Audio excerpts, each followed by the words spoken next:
Youngjun tells his friend Yoshik that he proposed to Miso. He explains that she suddenly went very quiet. Then, she leaned close, resting her face near his neck and sniffed him. After that, she asked if he had been drinking. Yoshik bursts out laughing at the story. But when he sees the serious and almost sad look on Youngjun's face, his laughter fades into quiet whimpers. Youngjun thinks Miso was simply too shocked to say yes right away. He believes she wants a more special proposal. Yoshik suggests another possibility. Maybe Miso doesn't want to marry Youngjun at all. Youngjun laughs at this idea, finding it hard to believe. After all, who wouldn't want to marry him? Miso sits alone at home, thinking about Youngjun's proposal. For a brief moment, she actually considers it, but then she quickly shakes it off. Just then, the doorbell rings again. This time, it's Jiran, the woman Youngjun has been kind of dating. Jiran barges into Miso's apartment, demanding to know why Youngjun would visit Miso so late at night. Miso quickly says it's not what Jiran thinks. Jiran complains, wondering why Youngjun hasn't slept with her yet. Miso guesses right away that Jiran thinks Youngjun is seeing someone else, and she tells Jiran that he's not sleeping with anyone. Jiran snaps back, asking how Miso could possibly know that. With calm politeness, Miso reminds Jiran that she's her Unni, her older sister, by 6 years and asks for a little respect. Then she asks Jiran if she's ever been alone with Youngjun, and if he's ever touched her. Jiran stammers, clearly meaning no to both. Miso explains exactly how things work. She says Youngjun goes to social parties on Tuesdays and Thursdays after work to keep his professional contacts. She tells Jiran that she's Youngjun's Tuesday girl, and that the woman who used to be his Thursday girl came to her with the same complaints and ended up cut off. Miso says that in all 9 years, Youngjun has never slept with any woman or even dated anyone.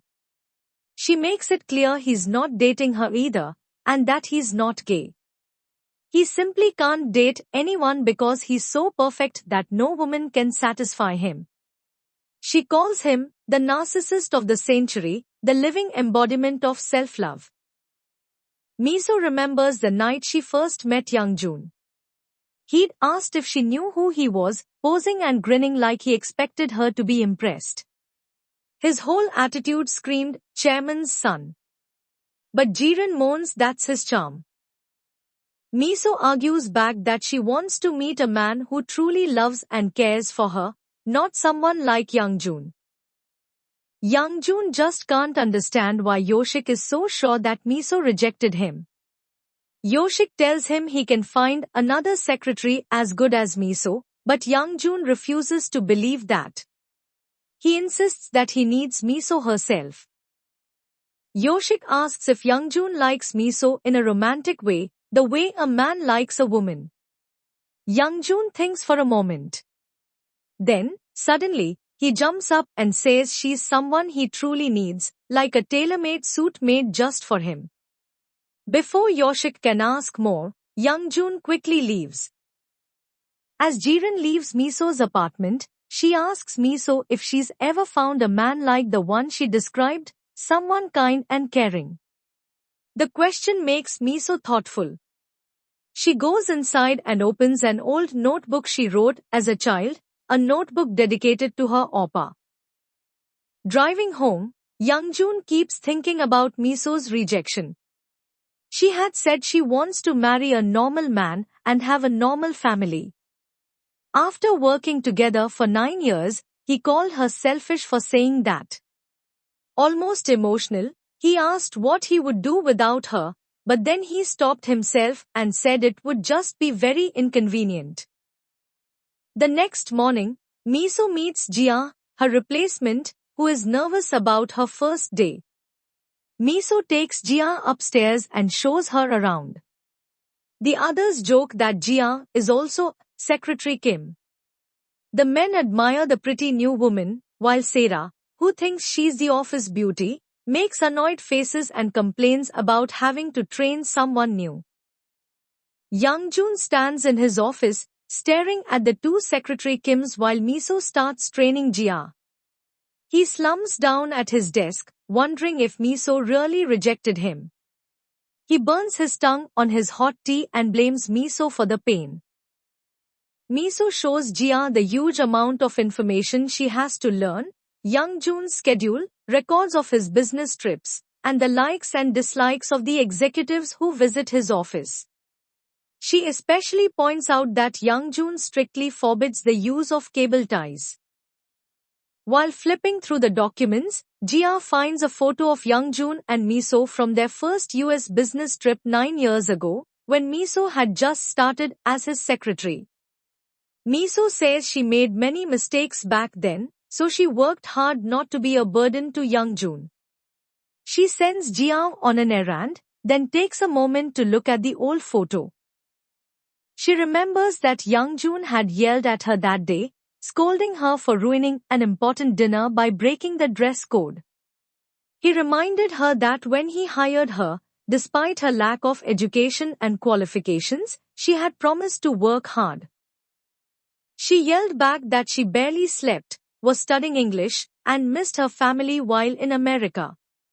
Crying, she sobbed that she was trying her best, even though he kept scolding her. Youngjun looked taken aback. When she asked if he had ever made a mistake, he shouted that he was perfect, and if she didn't like being scolded, she should do her job perfectly.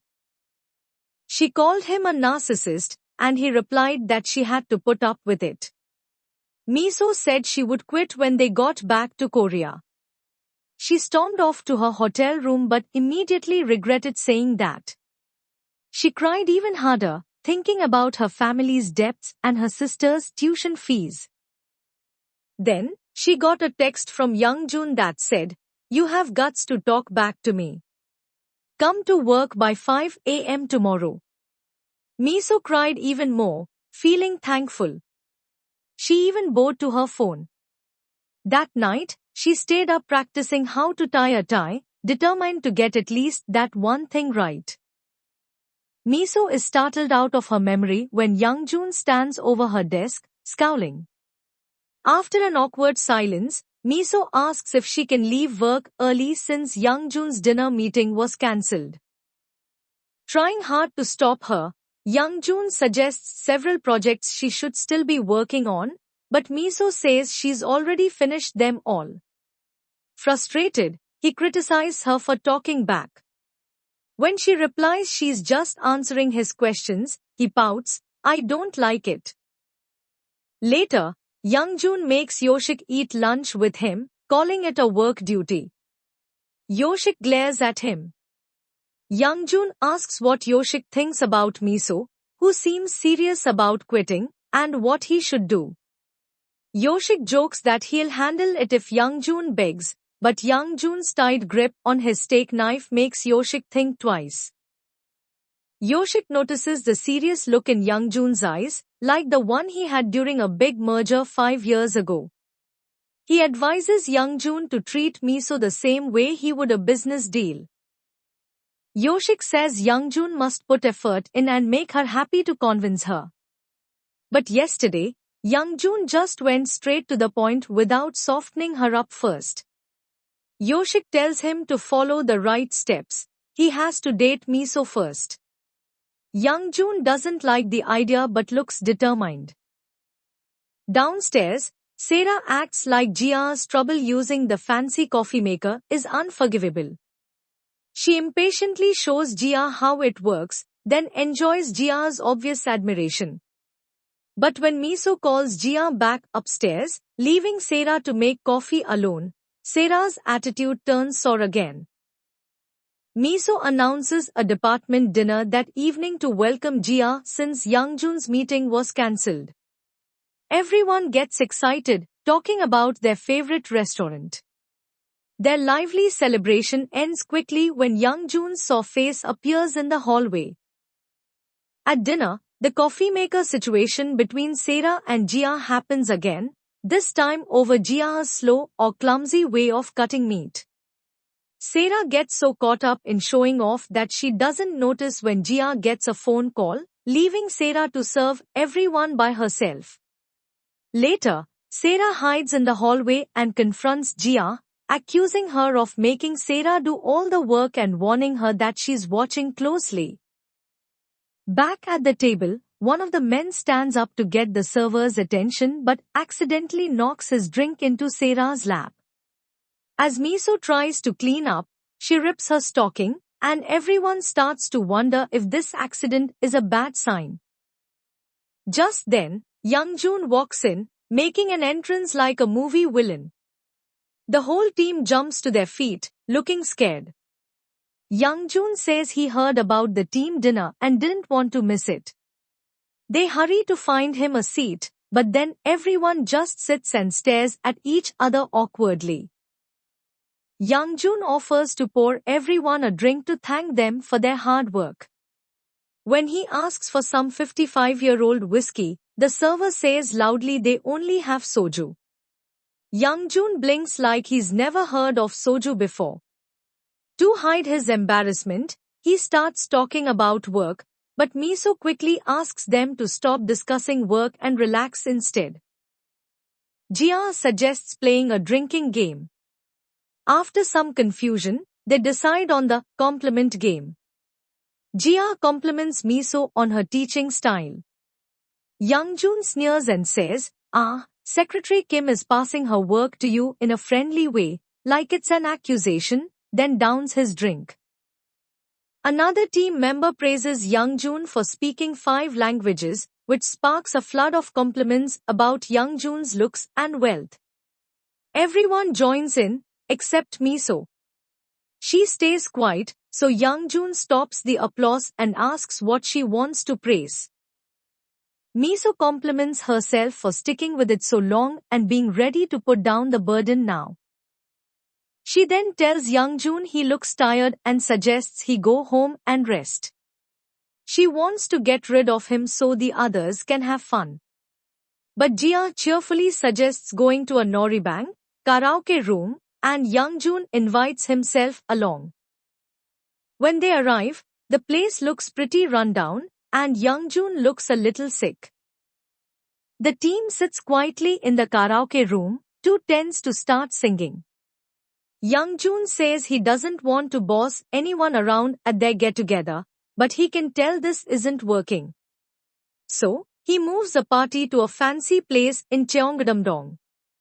Here, he looks much happier watching his team sing karaoke in a clean, comfortable room. He enjoys seeing Miso having fun and asks if she's enjoying herself because he's there. She says yes, mostly to soothe his ego. Feeling encouraged, Youngjun gallantly offers her a bite of fruit. Miso finds the attention strange, and it gets even weirder when she starts choking and he hands her a drink. But it's not water, it's the 55-year-old whiskey he mentioned earlier, and Miso coughs hard. Gia gets up to sing the next song, and Miso tries to warn Sarah to slow down on the drinking before she makes a mistake. Sarah slurs that she's never made a drunken mistake, but moments later, jealous of the attention Gia is getting, she shoves Gia aside and grabs the microphone. She makes a fool of herself by yelling that she wants to be Youngjun's next secretary. One of the men grabs Sarah's arm to stop her, but she pulls away forcefully, stumbles across the room, and lands right in Youngjun's lap. The whole team freezes in shock until Youngjun gasps and pushes her off. When the chaos finally ends, Youngjun calls a driver to take him and Miso home. As he drops her off, he asks, "Wasn't I very sweet today?" He points out that he came to the team dinner and drove her home even though it was a hassle. Miso frowns at that, and he promises she can have days like this every day from now on. Miso looks confused. Youngjun proudly says, "I'm telling you that I'm going to date you." Miso kindly replies that he's not her type. He does a weird, nervous sniffing thing that makes her laugh. She explains she prefers men who are caring, considerate, and sweet to others. Youngjun sniffles again and asks how Miso can say that after everything he did for her today. Miso calmly replies that he wasn't truly being considerate because she never asked him to do any of it. She wishes him luck in finding a wonderful lady soon. She goes inside, but Youngjun calls her almost right away. Peeking out the window, she sees him still standing outside. When she doesn't answer, he sends her a text calling her crazy for saying he's not her type. Then, he spams her with messages listing all his amazing qualities. At the same time, Miso's sister Pilnam texts her, asking for a heart emoji for a game she's playing. Miso decides to be honest with Youngjun and texts back that he only thinks of himself. Youngjun replies, asking if she's venting about how much stress he's caused her over the past 9 years. Miso answers that working for him is stressful. She calls him egotistical, selfish, and a perfectionist, even guessing he might have OCD. She complains that he constantly calls her, leaving no time for a personal life. After 9 years, she says she's exhausted. Youngjun argues that she never said no to any of his requests. If she had, he wouldn't have made her do everything. That makes Miso pause, so she suggests they forget everything that's been said and done. She repeats that she wants a normal relationship with a normal man.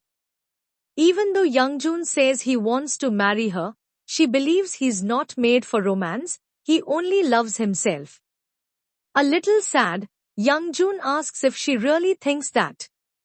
She answers yes, repeating that he's inconsiderate. Pilnam texts Miso again for a heart emoji, so Miso quickly switches to that message and sends several hearts. She looks out the window again and sees that Youngjun is gone. Then, she gets one last message from him. There are 2 people who should never call me inconsiderate. One is my Haeng. Haeng is a Korean word that means older brother, and the other is you, Kim Miso. Remember that. Miso starts to reply, but then she realizes with horror that she accidentally sent 7 heart emojis to Youngjun instead of her sister. She wonders if she should explain the mistake but decides to ignore it. That night, Youngjun has a terrible nightmare. In it, a woman wearing bright red heels walks down a dark street, pulling a suitcase behind her. Youngjun sees quick flashes of an old, empty house. The woman in red shoes enters the house and calls out to him in a strange, airy voice. Startled, Youngjun wakes up suddenly. He checks his phone and finds a message from someone named Lee Segeon. The text says, "You must be sleeping now, even though I'm suffering like this." The next morning, Youngjun takes a slow, thoughtful shower, still unsettled by the nightmare and the mysterious message. He carefully ties his own tie, which reminds him of the first time Miso tied it for him, back on that business trip to the US 9 years ago. Her offer to tie his tie surprised him, and he'd felt the closeness of that simple, intimate moment deeply. In the present, however, he throws the tie away and decides to go without one again. Miso can't stop thinking about Youngjun's last text, wondering what it means that she's one of only 2 people who should never call him inconsiderate. She asks manager Jung if he's ever met Youngjun's brother. He hasn't, but he says he heard the brother lives overseas. He also finds it strange that the brother isn't involved in the family business, even though he's the eldest son. When Youngjun arrives at work, he goes straight to his office, deliberately ignoring Miso. She notices he isn't wearing a tie and brings him one, but he tells her to stop doing things like that. Then he says, "You were right. I am selfish and egotistical. That's why I understand why you want to quit." Feeling guilty, Miso says, "That's not what I meant last night." But Youngjun replies that he's realizing he can't have everything he wants, so he'll let her go, but only after she stays one more month to train her replacement. He turns his back to her, and she leaves the room, confused and unhappy. Youngjun starts putting effort into training Jia to do Miso's job. This makes Miso feel left out. When Jia isn't prepared, Youngjun blames Miso directly for not training her well enough. He warns Miso firmly not to disappoint him, leaving her shocked by his sudden coldness. Later, Miso tries to explain what she really meant in their text conversation from last night, but Youngjun refuses to talk about personal things at work. He asks to speak to Jia instead. Miso narrows her eyes when she sees Youngjun smiling and relaxed while talking with the new secretary. She scowls when he notices her and quickly closes the blinds. She wonders, with a heavy heart, how she'll manage to stay for another month like this. Jia asks Youngjun, "Should I start helping you with personal things, like tying your tie?" But Youngjun shakes his head. "No need for that. Your job is to pretend you're training to take over Miso's job for the next month." He is not planning to give up easily. Meanwhile, Miso goes out to dinner with her friends. Her last single friend hands out wedding invitations for her upcoming wedding. They ask Miso when she will get married. One friend even offers to set her up on a blind date with a friend of her fiancé, who saw Miso's photo and is interested. But Miso can't stop thinking about Youngjun, remembering how he turned his back on her after agreeing to let her go. She shakes off the thoughts just as her friend mentions that the blind date is a journalist. Miso quickly asks if he could help find out about a past incident. Then, the waitress brings a customer survey. Miso starts filling it out, but all the questions are about what she'd like if she had a boyfriend. The writing style feels oddly familiar. It turns out Youngjun wrote the questions, and even paid the restaurant to have her table answer them. Yoshik spots Miso's survey, and Youngjun quickly grabs it. Yoshik teases, "Are you going to use her answers to give her what she wants?" Youngjun, surprised, "Who, me?" sounds a little too fake to be believed. After dinner, Miso goes home, still bothered by how Youngjun dismissed her all day. She starts cleaning her messy apartment with determination, wanting a fresh start. When she finishes, she picks up her childhood journal and promises herself that now, with more time, she will look for her oppa. Suddenly, her phone rings. It's Yoshik, asking her to meet him the next evening. When Miso arrives at the park where Yoshik said he'd be, the place is dark and empty. Then, suddenly, the whole park lights up. The fountain bursts into a spectacular show of water and lights, turning the area into a magical fairyland. As Miso stands there amazed, Youngjun quietly walks up behind her. He asks, "Have you been waiting long?"